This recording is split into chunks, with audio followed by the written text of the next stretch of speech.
They dragged him in like he was nothing. Cuffed hands, mud-stained jacket, just another problem for the council. The crowd jeered, some shouted for him to leave town. "He doesn't belong here," someone yelled. Then the doors slammed open. A woman in uniform marched in, eyes blazing. 6 words changed everything. "Uncuff him. You have no idea." A hush settled over the council chamber. A hush so deep you could hear the ticking of the clock above the clerk's head, the scuff of boots against tile, the ragged breath of a man whose entire life had been reduced to this moment. Someone in the crowd muttered, "That's Sam Whitaker, right? The old guy with the dog?" "He doesn't belong here." Another hissed, "This is our town. Always has been." But the woman in uniform, General Riley, didn't look at the crowd. She kept her eyes locked on the council, on the judge, on the 2 officers who dragged Sam in like refuse. Her voice was quiet, but it cut through the tension like a razor. "Uncuff him, now." A beat passed. No one moved. Then the judge cleared his throat, tried to sound in control. "Officer, do as she says." The metal clicked as Sam's hands were freed. He flexed his wrists but said nothing. The cuffs had left angry red bands on his skin. He rubbed them once, as if to make sure he was still real, still here. A hush, heavy, uncertain, hung in the air.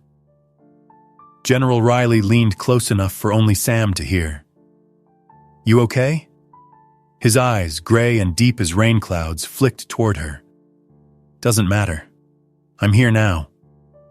She nodded just once, then turned to the room. "You all think you know what justice is? Maybe you should start by asking the right questions. Before you hear what happened next, tell me in the comments. Have you ever seen a moment like this? And if you think these stories matter, hit subscribe so you don't miss the truth." The storm outside had rolled in at dawn, painting the sky over New Hope a washed-out silver. Rain lashed the windows of City Hall as the crowd slowly dispersed, some faces red with shame, others hard with anger. Sam stood there for a moment, untethered, a man unmoored. His dog Marley waited patiently outside, just as loyal as he'd ever been. Sam stepped into the drizzle, collar up, hands shoved in battered pockets. The world felt too bright, too loud. Every eye on Main Street seemed to follow him as he walked. He was used to it. He had been living on the edge of New Hope for almost a decade now. A faded blue house, a half-mended fence, a porch that creaked under his boots. Most folks left him alone. A few, like the mailman or the store clerk, offered a nod or a wordless wave. Others avoided his gaze, clutching their bags a little tighter as he passed. "Mom says he's a war hero," she whispered once to her little brother. Her mother only sighed. "He's just a man who's seen too much, Em. Leave him be." One morning, Emma saw something she never forgot. A pickup spun out on the slick road, skidding toward her as she played by the curb. In a blink, Sam was there, sweeping her out of harm's way, then melting back into the shadows like nothing had happened. She tried to thank him that afternoon, but found only Marley on the porch and a mug of black coffee growing cold by the window. Inside his house, Sam sat in silence. A faded photograph rested on the table. 3 young men in uniform, all smiles, arms around each other. Sam ran his thumb over the edge, tracing a face long gone. His phone buzzed, a number with no name. He let it ring. Later that day, someone spray-painted the word "liar" across Sam's mailbox. He wiped it off without a word. The days after the council chamber incident were thick with suspicion, the sort of tension that made ordinary things, like birdsong or the mail truck's rumble, seem louder, sharper. Rain had turned the dirt alleys of New Hope to mud, and all around town, people traded whispers about Sam Whitaker. It started quietly. A councilman's car, Harold Dunn, a loud voice against outsiders, was found sabotaged, the brake lines slashed with a precision that, to those who paid attention, spoke of skilled hands. The sheriff's office roped off the scene. Sam was spotted nearby, just walking Marley at dawn. At the Saturday market, Harold Dunn pointed an accusing finger at Sam in front of a crowd. "You all saw what happened. He's the only one who could do it. He doesn't belong here." Sam met his gaze. "You're grasping for someone to blame, Harold." "You think you're better than us?" Dunn snapped. "No, but I won't take the fall for your fears." The crowd's whispers turned into sharp, uneasy murmurs. Sam was questioned in the council office. Lieutenant Miller, new to New Hope, sat across from him. He had the tired eyes of a man who'd seen both battlefields and bureaucracies. Miller began, "Tell me where you were this morning." Sam's voice was low, steady. "Walking my dog. I do it every morning. Ask anyone." Miller flipped open a folder, pulled out a plastic bag with a folded letter inside, spotted with dirt, covered in a jagged, unfamiliar code. "We found this in your yard," Miller said. "You recognize it?" Sam studied the paper for a long beat, eyes narrowing. "Never seen it before. That's not my handwriting." Miller's face betrayed nothing. "You sure?" Sam didn't flinch. "I know what's being done here. I've seen it before." But his heart pounded. He remembered other times, other places where evidence appeared exactly when it was needed, and a scapegoat was chosen before the truth could surface. He clenched his jaw and stared at the letter, seeing not the words, but the intent behind them. Outside, Emma watched as Miller's cruiser pulled away from Sam's house. The weight of unfairness burned in her chest. That afternoon, Emma found herself in the town archives, her fingers shaking as she flipped through dusty folders and yellowed photographs. She had lied to her mother, said she was at the library for a school project. Her heart thudded with a mix of fear and something else, a desperate hope that Sam might not be as alone as he seemed. In a faded black and white photo from years past, she recognized a young Sam Whitaker, shoulders square, eyes alert, uniform crisp. Beside him, arms slung over his shoulder, was a familiar face. Harold Dunn, younger then, but unmistakable. Emma stared at the image, realization blooming. "They served together," she whispered, her voice lost in the hush of the records room. Behind her, the librarian cleared her throat. "Can I help you, dear?" Emma hid the photo behind her back, forcing a smile. "Just looking for History Day." Meanwhile, Lieutenant Miller was not as untouched by the politics of New Hope as he liked to believe. That evening, a thick envelope appeared on his porch, slipped beneath the door. No name, only his badge number scrawled across the front. Inside, photographs of his car, his house, his little sister's graduation. A single typed note. "Stop digging or you'll regret it." He showed up at Sam's fence the next morning, exhausted and angry. "Why would someone want to frame you, Sam?" Miller asked, his voice tight. Sam watched Marley nose at the grass, buying himself a second to think. "Maybe because I know the difference between a real hero and a man who hides behind a badge." Miller bristled, but didn't look away. "This isn't about you, Whitaker. The town's on edge. Dunn's got half the council convinced you're dangerous." Sam's eyes were distant, voice weary. "I've been dangerous in ways they'll never understand. That doesn't make me guilty." He paused, searching Miller's face.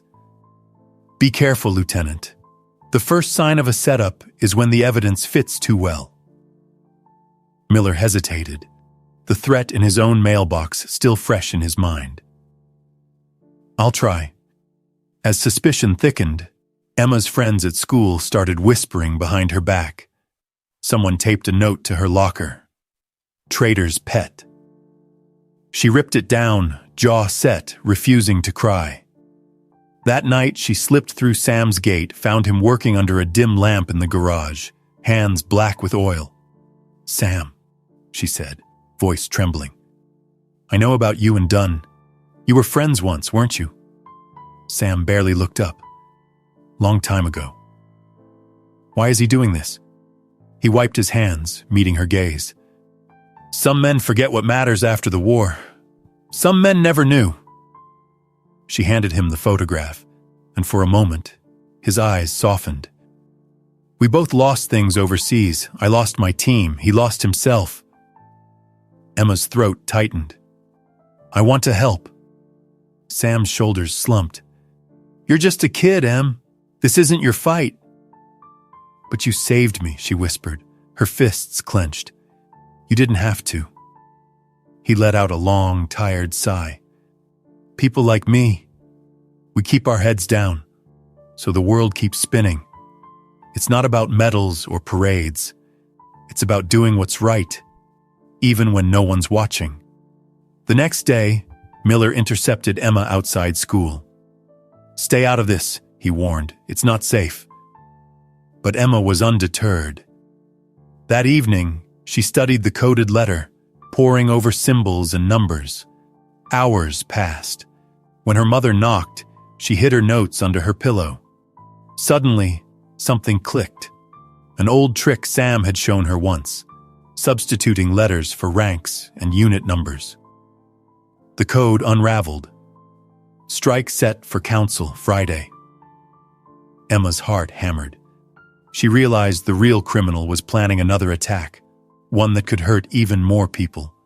She ran to Sam's house, breathless. "It's not over. They're going to do something at the next meeting.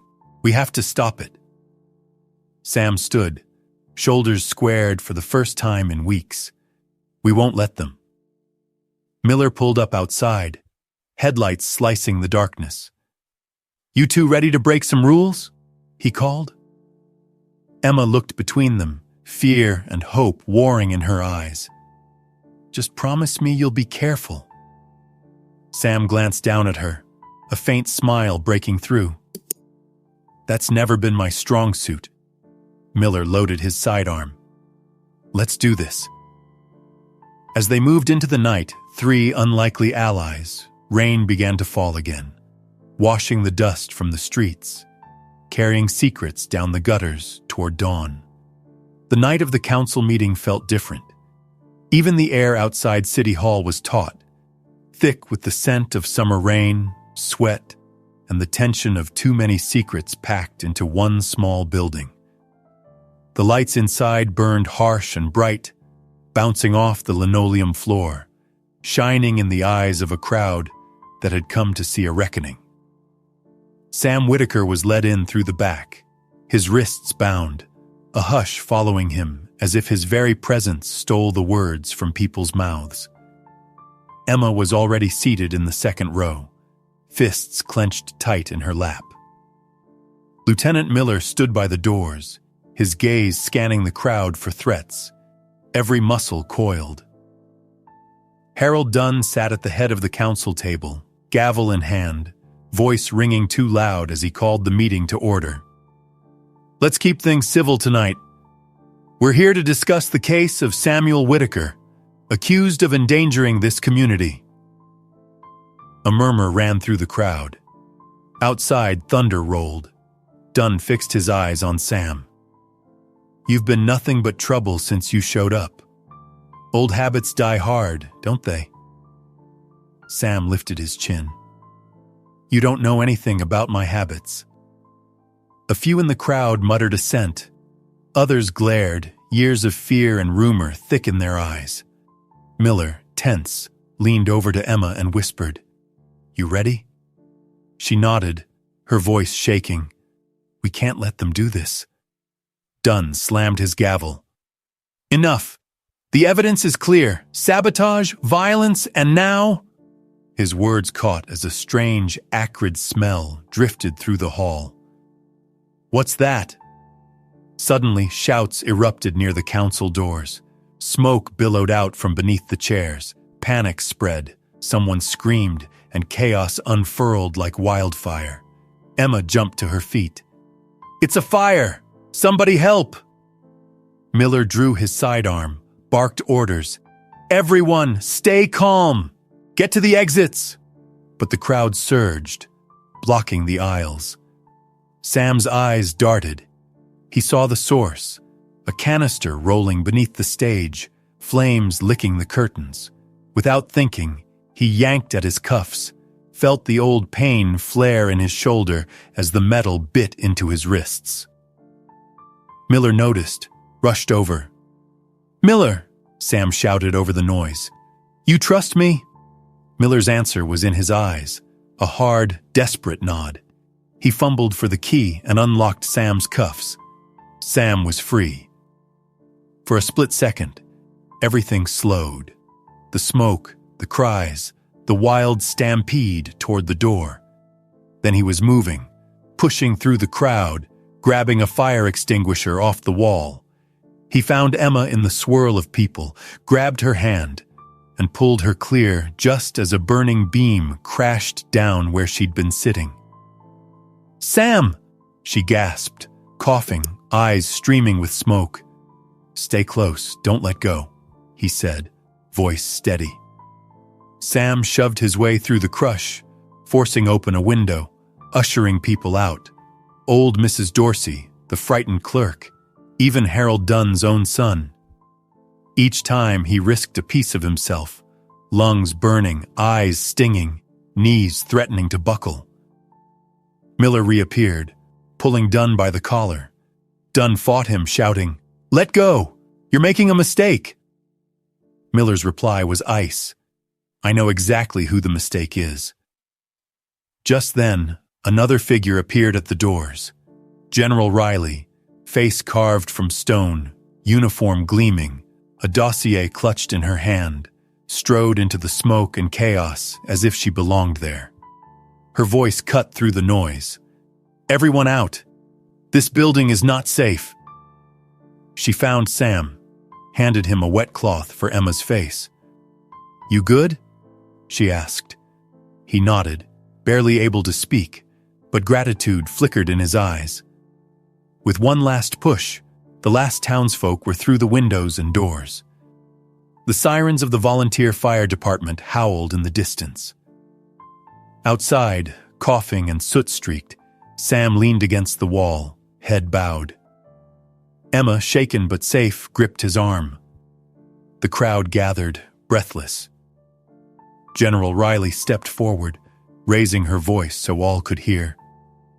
"I'm here tonight because the real danger to this town is not Sam Whitaker," she said, her words ringing like a bell, "but the lies and corruption that have gone unchecked for too long." She turned to Dunn, her eyes hard. "Harold Dunn, we have evidence of your crimes, of your attempt to frame Sam, and of your plot to destroy this hall. It ends now." Two deputies, summoned by Miller, moved forward. Dunn's protests were drowned out by the collective gasp of the crowd. Riley's gaze softened as she looked at Sam. This man once saved his country, and tonight he saved this town. That's what real service looks like. The hush that followed was almost holy. Sam straightened, every muscle aching, voice raw but clear. "I never wanted to be a hero. I just couldn't walk away from someone in danger. That's what service really means." Emma stepped forward, voice trembling. Why did you always watch out for me?" Riley knelt beside her. "Emma, there's something you deserve to know. Your father was Sam's teammate years ago. He saved Sam's life, and Sam made a promise to look out for you, no matter what." Emma's eyes filled, a sob catching in her throat. She threw her arms around Sam, holding him tight. "Thank you," she whispered, the word barely reaching his ear. Sam held her close, the pain and loneliness of years melting into a simple, fierce gratitude. Thunder rolled again, but inside, the storm had finally broken. The fire was out before midnight, but its scars lingered, on scorched wood, on frightened hearts, and in the silence that swept through new hope in the days after. For some, the events of that night shattered old certainties. They saw Sam not as a threat, but as the man who'd risked his life, again, for people who had doubted him. Mrs. Dorsey, her hair singed and her shoes lost in the panic, left a pie on Sam's porch the next morning with a simple note. "Thank you for saving me." The pie was gone by noon, but Sam kept the note. Yet not everyone was ready to forgive or forget. At the diner, some folks whispered that Sam must have planned the whole thing, that the outsider had brought danger with him. Dunn's closest allies kept their distance, faces pinched, words sharp as frost. Outside City Hall, officers led Harold Dunn away in handcuffs, his protests drowned out by the hush of the onlookers. Lieutenant Miller watched the arrest, his jaw set in a grim line. Not out of vengeance, but out of duty. Days later, Miller walked up Sam's porch, hat in hand. "Sam, I need to say I'm sorry. I let the town get in my head. You deserved better." Sam nodded, voice gentle. "You stood up when it counted. That's what matters." Emma stood by the steps, fingers laced tight around her medal, the one she'd found among Sam's things, the one that had started her journey toward the truth. Later that week, Emma made a decision. She borrowed her mother's old typewriter and hammered out invitations to a veterans tribute and thank you picnic at the town square. She posted flyers on lampposts, slipped notes under doors, and stood outside the bakery to hand them out with nervous hope. On the day of the event, only a handful of people came. Mrs. Dorsey, the mailman, a couple of Sam's old friends, and a few kids who'd heard about Sam's heroics.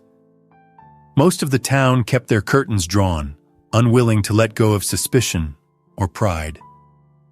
Still, Emma stood tall, reading a short speech she'd written the night before, her voice shaking only at the start. "Sometimes," she said, "the bravest people are the ones who stay quiet and keep helping, even when no one's looking, even when no one believes them." She turned to Sam, who stood a little apart from the group, his hands buried in Marley's fur. "Thank you," she said, and handed him the medal. "For my dad. For all of us." Sam accepted it, voice thick. "It was never about the medal, Em, but I'll keep it now, if it means something to you." That evening, as dusk fell soft and golden over the town, Miller made his way up the worn path to Sam's porch. He stood awkwardly, cap in hand, searching for words. Sam poured him coffee, sat across the table, eyes tired but open. "I owe you an apology," Miller began, staring at the steam rising from his mug. "I let the town get in my head. I didn't see what was right in front of me." Sam sipped his coffee. "You saw enough when it mattered." Miller nodded, jaw working. "Next time, I want to be the kind of man who stands up sooner, for people who can't." Sam offered a small, understanding smile. "That's all any of us can do." A breeze drifted through the screen door, carrying the distant sound of laughter from the square. Emma and her friends, running under streetlights, playing tag where the council hall once stood. In the days that followed, Sam kept to his rhythms. He repaired a neighbor's fence, tended to Marley, and took long, quiet walks. One afternoon, a young veteran, recently back from deployment, haunted and thin, showed up at Sam's gate, eyes full of confusion and shame. Sam offered him a mug of coffee, sitting in companionable silence. "You're not alone, son," Sam said quietly. "You never have to be. Word spread quietly, as things do in small towns. People began to notice how Sam always left things better than he found them. Some still turned away, unwilling to forgive, but others started to nod, to wave, to leave apples and bread on his porch. On the next Sunday, Emma gathered her friends and a few younger kids at Sam's gate. They stood, fidgeting, then pushed Emma forward. She cleared her throat. We wanted to say thank you, not just for the fire, for everything. Emma pressed the medal into Sam's hand. Her eyes shone, not with tears, but with pride. He closed his hand around it, heart swelling with something he hadn't felt in years. You're braver than you know, Em. All of you. Marley barked, and laughter rippled through the group. For a moment, the burden Sam carried felt lighter, the weight of memory eased by the warmth of hope and new beginnings. Summer slid quietly into fall. The air sharpened, mornings kissed with the scent of wood smoke and apples. The porch at the edge of town, once a lonely outpost, now saw gentle traffic. Children chasing Marley across the yard, neighbors pausing at the gate, hands raised in greeting that no longer felt forced. Sam Whitaker sat on his porch swing, a faded blanket across his knees, Marley's warm head resting in his lap. He watched as Emma and a cluster of younger kids gathered beneath the old oak tree, their voices carrying clear in the golden dusk. Emma had become the storyteller now. Her words, soft but sure, braided together the pieces of a story this town nearly forgot. She spoke not of medals or battles, but of the small, quiet acts that mattered more than anyone realized. My dad used to say that real heroes don't want a spotlight. They do the right thing because they have to, not because anyone's watching. But that doesn't mean we should let them fade away. Their stories light the way for all of us. And when you see someone carrying themselves with quiet strength, maybe ask their name, maybe thank them. You might be surprised who you meet. Sam smiled quietly to himself, pride mixed with a humility he'd worn for decades. The ache of old wounds and old losses remained, but in their place grew something softer, a hope that maybe kindness could outlast even the hardest winters. In the weeks that followed, word of Sam's story and Emma's tribute spread further than anyone expected. A handful of local veterans, men and women who'd kept their own struggles hidden, came forward seeking help or simply company. Sam welcomed them, one by one, no questions asked. The town, too, began to shift, slowly, stubbornly, but genuinely. Some neighbors started waving first. The bakery offered Sam's favorite rye for free. Even those who'd once whispered behind his back now left a nod or a silent thank you. One evening, as the first cold wind swept through the valley, Emma climbed the porch steps and sat beside Sam. She looked out at the darkening yard, at the shadows dancing in the streetlights. "I'm glad you stayed," she said quietly. Sam placed a gentle hand on Marley's back. "Me too, Em.